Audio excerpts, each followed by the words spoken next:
Salut, c'est Jean Rivière. Aujourd'hui, je vais te montrer comment réussir dans le business en ligne si tu es quelqu'un d'introverti, si tu es quelqu'un de réservé, si tu es quelqu'un de timide, voire ultra timide. Et je vais pas seulement te montrer ça, je vais te montrer pourquoi c'est la chance de ta vie d'avoir cette personnalité-là si tu veux faire ce métier-là. Je sais que ça paraît contre-intuitif, on se dit c'est l'inverse, on voit tous ces influenceurs, tous ces formateurs qui ont un tempérament expansif. Toi, si tu es timide, si tu vois, t'es juste réservé, t'aimes bien faire ton truc tout seul, t'es pas trop, tu vois, expansif, tu te vois pas faire, rameuter les foules sur TikTok ou sur Instagram ni sur YouTube, mais tu rêves de pouvoir faire ce métier-là pour gagner ta liberté, pour être tranquille chez toi, pour parler d'un sujet qui te passionne. Pas de panique, c'est ta chance. Je vais te montrer que c'est même la chance de ta vie.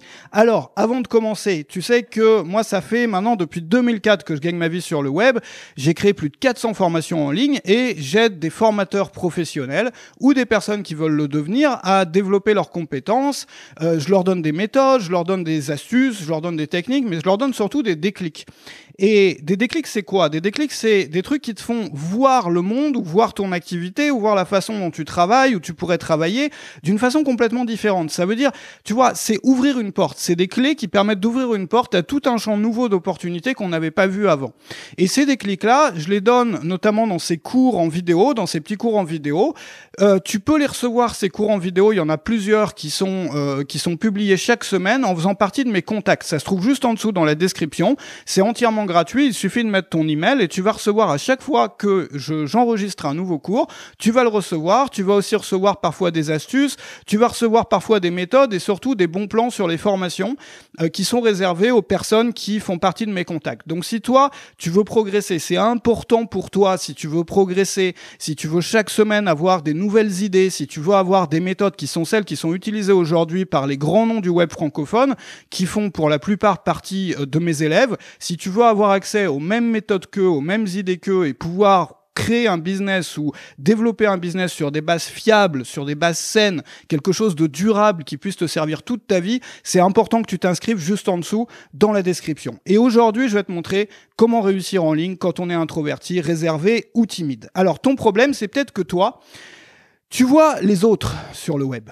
Tu vois les autres, ceux pour qui tu as l'impression que ça fonctionne, que tu vois sur YouTube ou que tu vois sur tel ou tel réseau social et tu dis quels sont les points communs entre ces gens. Et tu as peut-être l'impression que tous ces gens-là, les gens qui font le plus de bruit, qui ont le plus de vues, c'est effectivement des personnes qui ont un tempérament expansif. C'est des personnes qui ont l'air d'avoir l'opposé tu vois, la personnalité opposée de celle que tu as toi en tant que personne introvertie. Et tu te demandes peut-être parfois, mais est-ce que moi je pourrais réussir un jour dans un domaine dans lequel il faut, tu vois, enfin c'est comme si j'étais complètement gringalet et que je voulais devenir bodybuilder, tu vois, on se demande voilà par où commencer, dans quel ordre faut opérer et est-ce que je vais y réussir un jour. Bon, donc du coup il y a plein de gens qui se découragent parce que ils pensent que ça va être dur pour eux de devenir comme ça, parce qu'ils se voient pas, tu vois, leur image d'eux-mêmes c'est pas ça, leur personnalité c'est pas ça, ils se voient pas du tout devenir comme ces gens-là, qui sont expansifs, tous ces influenceurs, tout ceci, tout cela, les gens qui agitent les foules, les gens qui crient devant leur caméra, les gens qui sont sur scène à haranguer des foules entières ou des stades entiers, bref, ou des chaînes YouTube de centaines de milliers de personnes entières. Toi, tu ne vois pas faire ça, donc du coup, tu paniques. Et c'est bien normal. Peut-être aussi que tu es passionné par ton sujet, tu as vraiment une passion. Tu as une passion profonde, tu as peut-être développé aussi une expertise dans ce sujet-là, et quand tu expliques ça en profondeur, bah, les gens ont tendance à s'ennuyer. C'est-à-dire que tu as remarqué peut-être que quand tu parles de sujets superficiels, si tu as déjà essayé de faire du contenu, des vidéos ou autre chose, ou sur les réseaux sociaux, tu as l'impression que tout ce qui marche, finalement, ça a l'air quand même plutôt superficiel. Et toi, étant donné que tu as une connaissance plus approfondie de ton sujet, tu essayes d'aller en profondeur, d'expliquer les détails, des choses spécifiques, des méthodes et tout, mais dès que tu commences à faire ça, les gens s'ennuient. En fait, les gens sont plus là. Et donc, tu te demandes, mais il faut que je fasse quoi au final? Faut que je fasse le clown? Faut que je fasse, tu vois, des trucs rigolos sur TikTok? Enfin, je veux dire, voilà. Et pourquoi? Parce que si je fais ça, ça va pas ramener des gens qui vont acheter. Donc, on va où, en fait? Tu vois? Et peut-être que tu as aussi l'impression, et c'est une impression justifiée, que sur le web, il y a trop de place qui est faite pour la superficialité. Donc, du coup, tu sais, les personnes introverties, par définition, sont des personnes qui cherchent plus de profondeur. Je fais une petite parenthèse là-dessus, parce que c'est important de le comprendre. Pourquoi? C'est bien normal. Ça veut pas dire que les introvertis sont supérieurs ou inférieurs. C'est pas une question de juger ou de classer les gens. Pas du tout. C'est une question de mode de fonctionnement. Une personne avec un tempérament expansif va voir plein de monde, va parler à plein de gens dans la journée. Il va parler avec les voisins, dans l'ascenseur, va parler dans la rue, il va avoir une discussion avec la caissière quand il va aller acheter son pain, il va aller en ligne, il va discuter avec plein de gens différents. Voilà, il y a une variété énorme dans le nombre de personnes avec lesquelles il va parler chaque jour. Donc forcément, quand on parle à plein de gens, on ne peut pas aller en profondeur parce qu'on ne connaît pas bien ces gens-là. Donc c'est souvent des discussions sur la météo, sur le temps qu'il fait, sur ce qu'on a fait aujourd'hui, sur les travaux qu'il y a sur la route, machin, ou sur la rocade. Bref, sont des discussions souvent plus superficielles, ce qui n'exclut pas des discussions plus en profondeur avec quelques amis proches. Mais un introverti, lui, va avoir moins de personnes, mais va passer plus de temps avec ces personnes. C'est-à-dire qu'il va avoir moins de personnes dans sa vie ou avec qui il a envie de discuter, mais comme il connaît mieux ces personnes-là, vu qu'il y en a moins, les discussions vont être plus profondes, parce qu'avec quelqu'un que tu connais bien, avec qui tu discutes en profondeur depuis des années, forcément, tu vas aller plus au fond des choses, dans les choses spécifiques. Et on a tendance à faire la même chose sur le web quand on est créateur. C'est-à-dire qu'une personne avec un tempérament plus expansif va avoir plus d'habilité à parler de sujets plus superficiels qui parlent du coup à plus de gens en termes d'audience. Et l'introverti va avoir la capacité à aller beaucoup plus en profondeur et donc à devenir un spécialiste, un expert, vraiment des choses un peu plus fines du sujet. Il y a aussi le fait qu'un introverti, tu le sais comme moi, vu qu'il a besoin de passer plus de temps seul et que ça le dérange pas de passer, même au contraire, il en a besoin, tu vois, dans chacune de ses journées de passer du temps tout seul, il adore apprendre souvent. C'est-à-dire qu'il aime lire, il aime passer du temps seul à lire, à se former, à aller au fond d'un sujet. Et donc, du coup, sa compétence, son expertise va être plus celle d'un expert parce que l'extraverti, la personne plus expansive, vu qu'elle a besoin d'être tout le temps avec des gens, elle n'a pas le silence, tu vois, ou ces moments de silence ou ces temps de solitude qui sont nécessaires à l'apprentissage en profondeur. Par contre, elle va avoir une autre compétence. Une compétence qu'elle entraîne tous les jours, qui est une compétence sociale, c'est-à-dire comment parler avec des inconnus, comment les faire vibrer, raconter son truc, tu vois ce que je veux dire. Donc d'un côté, on a des gens pour qui la dominante en termes de compétences est sociale, et pour d'autres personnes, les personnes plus réservées, plus introverties, pour qui la compétence, la dominante en termes de compétences, va être le fait de réussir à aller au fond d'un sujet et d'adorer ça. Et donc, l'expertise. Donc, on a d'un côté des personnes qui sont meilleures pour le côté social, parler aux foules, etc. Et de l'autre côté, des personnes qui vont être meilleures pour devenir experts. C'est pas un secret que quand tu regardes, ça veut pas dire que tous les introvertis sont des génies, mais tu regardes les grands génies de l'histoire ou les grands penseurs de l'histoire ou les grands auteurs, les grands écrivains, c'est rarement, même s'il en existe, des personnes extroverties. Et ceux qui réunissent les foules, qui font vibrer les gens, qui sont plus sur le plan de l'émotion d'ailleurs, vont être davantage des personnalités expansives. Donc, il y a deux façons de faire du contenu. Il y a une façon qui va être plus portée sur l'émotion, et il y a une façon... C'est même pas parce que l'introverti a tendance à juger ça en fonction de superficiel ou profond. Non, c'est pas ça. C'est d'un côté, tu as du contenu qui va être émotionnel, qui va retourner le cœur des gens, qui va faire pleurer dans les chaumières, et ça va être davantage du contenu qui va être réservé aux personnalités expansives. Et tu as de l'autre côté du contenu d'expert qui va être réservé aux personnes, ou plus en profondeur, aux personnes plus introverties. Pourquoi ? Parce que ça correspond à leur personnalité. Et moi, ce que je voudrais te montrer aujourd'hui, c'est qu'être introverti ou être réservé, c'est la chance de ta vie dans ce business, à condition de l'assumer. À condition de l'assumer. Ça veut dire quoi ? On a tous vu... Sur YouTube, on a tous vu, sur Instagram ou ailleurs, des personnes qui se déguisent. Ça veut dire quoi, des personnes qui se déguisent ? Ça veut dire, par exemple, une personne, on en voit beaucoup, qui va avoir, 40, 50 ans et qui va se déguiser en jeune, tu vois, qui va imiter le langage des jeunes, qui va mettre un bonnet, j'ai envie de citer personne, mais tu vois le genre, j'ai rien contre eux, il y en a pour qui ça marche très bien, mais on ressent qu'ils sont pas à leur place. C'est la même chose pour un introverti qui essaye de se faire passer pour un extraverti. Moi, je l'ai essayé plein de fois. Il y a plein de gens, si toi, t'es introverti réservé, t'as essayé. Tu vois bien quand tu fais du contenu comme ça, du contenu d'extroverti, c'est-à-dire du contenu qui correspond pas à ta personnalité, il y a un truc qui sonne faux à chaque fois. Tu vois, il y a forcément un truc qui sonne faux et tu l'as vu quand t'as fait l'essai, peut-être que t'avais pas mis les vidéos en ligne parce qu'au final, ça te ressemblait pas. Ce qu'il faut comprendre, c'est quoi ? C'est que si tu fais du contenu qui n'est pas aligné sur ta personnalité, ou si tu veux te lancer dans une activité qui n'est pas alignée avec ta personnalité, avec qui tu es vraiment, tu vas devoir jouer un jeu d'acteur. Ça veut dire quoi ? Ça veut dire que quand tu joues à un jeu d'acteur, tu as deux personnes. C'est-à-dire tu as toi qui est là et tu as la personne que tu veux montrer qui est là. Mais ça, c'est faux. Ça, c'est artificiel. Et donc, du coup, tu as deux fois le travail à faire. C'est-à-dire que à la fois, tu dois préparer, comme je le fais là, tes méthodes, tes plans, tes trucs, les idées que tu vas transmettre aux gens. Mais en plus, tu as tout un pan. C'est comme si tu ajoutais un nouveau métier qui est le métier d'acteur, c'est-à-dire imiter quelqu'un que tu n'es pas. Et c'est même pas... Tu sais que beaucoup d'acteurs, ils jouent plus ou moins toujours les mêmes personnages. Hein. Il y a des exceptions, mais bon, on a tous des acteurs en tête qui jouent toujours le même rôle. Hein. Le mec énervé, la nana un peu, tu vois, un peu exubérante, ou la meilleure amie, le meilleur ami. Enfin voilà, tu vois. Bon, pourquoi ? Parce que c'est un peu comme ça, ils ont moins besoin de travailler, ils ont moins besoin de jouer. Toi, tu dois tout réinventer de zéro. Et il faut savoir que dans cette activité-là, quand tu fais notre métier, il y a plein de métiers, il y a plein de sous-métiers. Faut connaître la technique, faut travailler son expression, faut créer des produits, faut travailler la vente, enfin je t'apprends rien. Il y a déjà toute une liste de compétences. Donc si en plus il faut que tu fasses tout un métier différent, ça va te doubler la dose de travail. Et en plus ça te fatigue en fait. Enfin tu vas devenir fatigué. Enfin c'est juste pas possible. C'est juste bête finalement de faire ça. Et il faut plutôt voir comment, et ça rejoint une vidéo que j'avais faite il y a quelques jours où je parlais de ça aussi, non pas comment est-ce que je pourrais trouver la meilleure façon de faire du business en fonction des résultats possibles. Ça t'amène toujours à la ruine, ça. C'est-à-dire, tu vois, si tu lises, tu prends un papier, tu lises toutes les façons de monter une activité en ligne. Et tu vois la façon dont travaille Jean-Pierre, la façon dont travaille tel gars ou telle nana sur YouTube, la façon tous les gens que tu connais ou que tu suis, et tu dis, lequel a l'air de mieux réussir, donc je vais choisir ça et je vais faire ça. Mais ça marche pas. Parce que tu as complètement ignoré ta personnalité dans l'équation.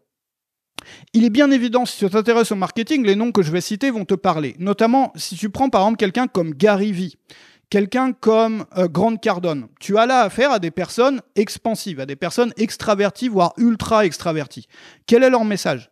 C'est un message qui est simple. Grant Cardone, c'est 10 fois, x 10, c'est-à-dire fait x 10 de tout. Donc c'est quelqu'un qui va te pousser, qui va être vraiment plus du coup sur l'émotion, qui va dire voilà, bouge-toi, il faut que tu fasses x 10, voilà comment faire x 10, enfin peu importe, il dit pas que ça, mais c'est son bouquin, c'est une partie du message. Bon, Gary Vee, c'est quoi son message ? C'est qu'il faut faire du contenu, qu'il faut se bouger, il faut être sur on tout le temps. Bon, bah voilà, on n'est pas dans la mécanique quantique des fluides, là, tu vois, ou dans le détail du machin. Donc ça, ce sont des créateurs extravertis.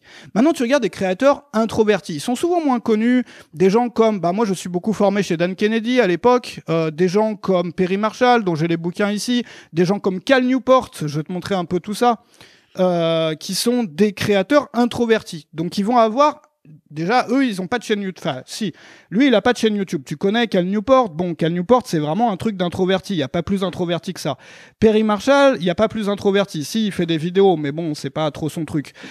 Pourtant, tu vas regarder les reviews de leurs bouquins sur Amazon, c'est un truc de fou. Il y a des centaines et des centaines, ou peut-être même des milliers de reviews, probablement chez Cal Newport. Les gens sont super contents et tout. Pourquoi ? Parce que ces personnes-là ont trouvé une façon de faire du business qui correspond à leur personnalité. Si Cal Newport essayait de faire du Grant Cardone ou du Gary Vee, ça sonnerait faux, ça ne passerait pas et ça plairait à personne. Et ça veut dire quoi ? Ça veut dire qu'il n'y a pas une meilleure façon en soi de faire du business. Je vais essayer de t'en trouver un autre. Dans ma bibliothèque ici, je sais même pas de quoi te montrer ni de quoi. Je t'en reparlerai après parce que je vais pas te faire la démo sur chaque auteur. Mais Dan Kennedy, c'est ça. Bon, Dan Kennedy, on sait pas s'il est mort ou pas ou s'il a orchestré sa mort pour prendre sa retraite. Enfin, moi, j'avais pas suivi toute l'histoire. C'est pareil. C'est quelqu'un, bon, ça vise un peu plus les boomers, si tu veux. C'est plus pour les personnes un peu plus âgées. Moi, j'ai beaucoup appris chez cette personne-là. C'est vraiment la personne qui m'avait, donné... Mais ça, c'est des introvertis. Mais moi, c'est ça qui m'intéresse, parce qu'on va plus au fond des choses. Et ce qui est rigolo, c'est que tu prends ce business-là, c'est la même chose, c'est la même structure de business, plus ou moins. C'est-à-dire que, qu'est-ce qui va se passer dans un business d'introverti ? Il va y avoir une personne qui a une expertise plus approfondie d'un sujet, et qui va proposer plus de choses au même client. Et quand tu vas voir sur les sites de ces gens-là, par exemple, tu vas sur le site de Perry Marshall, on va te parler de la méthode pour Google Ads, on va te parler de la méthode machin pour Google Analytics ou je sais pas quoi. Des trucs de geeks ou des trucs de personnes qui ont un niveau de sophistication, on appelle ça élevé, ça veut dire quoi niveau de sophistication ? Qui sont déjà dans le business. Qui sont pas des gens qui rêvent de devenir riches, non, qui sont des gens qui ont un petit détail à optimiser sur leur campagne de pub ou un petit détail, tu vois. T'es déjà un niveau au-dessus en termes de profondeur ou d'expertise. Maintenant, tu vas chez Grant Cardone ou Gary Vee, on t'apprend à te motiver, on t'apprend à te bouger, on te montre qu'il y a un espoir pour toi qu'un jour tu puisses monter un business. On te dit voilà, tu vois, on est plus dans l'émotion. Donc, les business d'extrovertis d'un côté, c'est l'émotion. Et donc là, on va souvent avoir un gros produit ou quelques gros produits. Donc là, ça va être l'émotion, un gros produit ou quelques gros produits qu'on va proposer à plein de gens. C'est-à-dire que tu as plein de gens qui vont acheter un produit. Alors que là, on a forcément moins de gens. Pas seulement parce que la personne va faire moins de vues, mais simplement parce qu'il y a moins de gens qui sont, pour acheter ça, à côté d'acheter comment devenir riche. de comment devenir riche. Moi, je vais dans la rue, ça intéresse tout le monde. Il y a des milliers de personnes qui veulent, des millions de personnes qui veulent devenir riches. Des gens qui veulent optimiser leur campagne de pub Facebook, qui s'intéressent au minimalisme digital. Il y en a pas tant que ça. Tu vois ce que je veux dire? Donc, forcément, tu as un groupe restreint. Mais du coup, c'est, au lieu d'avoir plus de gens, tu vas avoir plus de produits. Notamment, Dan Kennedy qui sortait un bouquin par an pendant toute sa carrière. Enfin, les derniers bouquins, il les faisait en collaboration avec quelqu'un d'autre, mais peu importe. Donc, tu vas avoir plus de produits pour les mêmes personnes. Et là, tu vas avoir plus de personnes pour le même produit. Plus de personnes pour le même produit quand on est extraverti. Plus de produits pour la même personne, pour les mêmes personnes quand on est introverti. Donc tu vois que ce sont deux structures de business qui n'ont rien à voir. Et la morale de cette histoire-là, c'est quoi? Si c'était, tu vois, s'il y avait un truc à retenir un seul, c'est qu'on ne crée pas une activité, que ça soit en ligne ou pas en ligne, selon ce que font les autres en se disant, en classant qu'est-ce qui a l'air de mieux marcher, donc je vais faire ça. Non. Parce que tu enlèves la variable la plus importante de l'équation et cette variable, c'est toi. C'est ta personnalité, c'est qui tu es. Et ça commence par assumer sa personnalité, par ne pas essayer de déguiser sa personnalité, par ne pas essayer de se faire passer pour quelqu'un qu'on n'est pas parce que ça sonnera toujours faux et ça marchera pas, tu vois.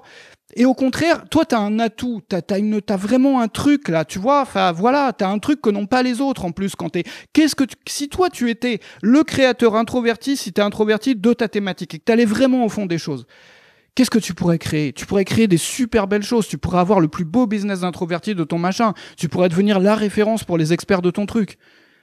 À condition de l'assumer, à condition de se dire, moi, je suis introverti, c'est ma personnalité, je vais en tirer parti au lieu d'essayer de devenir quelqu'un que je suis pas. Je vais tirer parti de qui je suis. Je vais développer mon potentiel jusqu'au maximum possible, tu vois, comme une graine qui devient une énorme plante. Je vais aller au maximum de la grandeur que je peux avoir là-dedans. Mais je vais pas essayer de devenir une autre graine, tu vois. Je vais pas essayer de devenir une autre plante. Je vais devenir le meilleur de ce que moi je peux devenir avec les conditions qui sont les miennes. Et ces conditions-là, c'est un atout, c'est un avantage. C'est pas quelque chose qui te limite. Et à partir du moment, d'ailleurs, on a tous des choses qu'on considère comme des freins pour monter une activité ou pour réussir même en dehors du business, pour réussir un truc. Il y a plein de choses, on se dit c'est un frein. Et souvent, quand on réfléchit différemment, quand on se dit et si cette chose-là n'était pas un frein, mais que je la voyais comme un atout, qu'est-ce que je pourrais faire de différent? C'est une super façon de lancer un brainstorming pour trouver des idées. Tu sais, il y a toujours un truc qui va te freiner dans la façon dont tu es, dont tu vis, je sais pas, tu vois, dans ta personnalité aussi, dans ce qui est dur pour toi ou moins dur pour toi. Quand il y a des choses qui sont un gros obstacle, qui sont très difficiles à faire pour nous, parfois on se dit, voilà, je serai toujours limité par ça. Non, si tu te demandes en quoi ça pourrait devenir un atout d'être limité par ça. Et tu te laisses penser, tu vas faire une balade dehors ou en forêt ou autour d'un lac, et tu te laisses penser autour de ça. Et là, tu vas avoir des énormes déclics, trouver des façons de faire les choses auxquelles personne n'avait peut-être pensé avant, tu vois. Et tu vas peut-être révolutionner ton domaine d'activité grâce à ça, ou monter à des niveaux dans ta maîtrise du truc ou dans ta position sur le marché auquel t'aurais jamais pu j'arrive plus à parler, tu vois, parce que c'est le matin encore là. J'ai besoin de plus de café, mais tu vois ce que je veux dire ou pas? Voilà, c'est ça mon message aujourd'hui. Si tu veux avoir plus de déclics comme ça, si tu veux avoir des méthodes comme ça, des déclics, des idées, plusieurs fois par semaine, inscris-toi à mes contacts privés. C'est important que tu t'inscrives. Ça se trouve dans la description. C'est important pourquoi? Parce que soit tu fais les trucs comme tout le monde, et du coup, voilà, écoute, inscris-toi, tu m'en diras des nouvelles après. Il faut que tu essayes ces choses-là. Il faut que tu te mettes en contact avec tu vois, des sources de déclic comme ça, qui te permettent de penser, de prendre du recul, de réfléchir chaque semaine. De pas être seulement dans les techniques, parce que quand on est seulement dans, tu vois, la mécanique d'un tunnel de vente ou d'une page de vente, c'est bien, c'est important. Mais parfois, on finit comme un cheval à qui on met des œillères. Tu sais, les chevaux là qui tirent des charrettes, ils ont des œillères comme ça, pour pas voir la route à côté, pour pas, tu vois, qui pensent à la route en face d'eux. Mais parfois, il y a une route beaucoup plus grande juste à côté, tu l'avais pas vue parce que tu avais des œillères. Moi, ça m'arrivait plein de fois.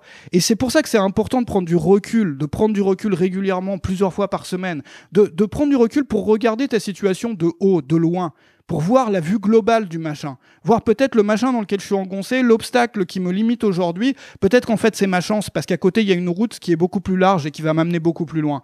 Donc si ces choses-là sont importantes pour toi, inscris-toi à mes contacts. Ça prend 2 clics, il suffit de mettre ton email et tu vas recevoir des cours comme celui-ci régulièrement, plusieurs fois par semaine, pour progresser et pour avancer. Encore une fois, beaucoup de ces méthodes-là sont derrière le succès des plus grands noms du web francophone, qui pour la plupart font partie de mes élèves. Si tu veux avoir au même accès aux mêmes infos qu'eux, ça se trouve en dessous. J'ai hâte de te retrouver et je te souhaite la bienvenue dans la famille. Merci d'avoir été là aujourd'hui. Je te mets 2 autres vidéos qui s'affichent maintenant sur l'écran. Ces vidéos, je sais pas ce que c'est. Alors, pour tout avouer, tu sais comment ça marche YouTube. Donc, il y a la dernière vidéo et il y a une autre vidéo qui est choisie automatiquement par YouTube en fonction de tes centres d'intérêt ou de ce que tu as regardé par le passé. Si tu souhaites continuer la visualisation, ça se passe ici. Je te remercie d'avoir été là. Excellente journée à toi. Salut chez toi.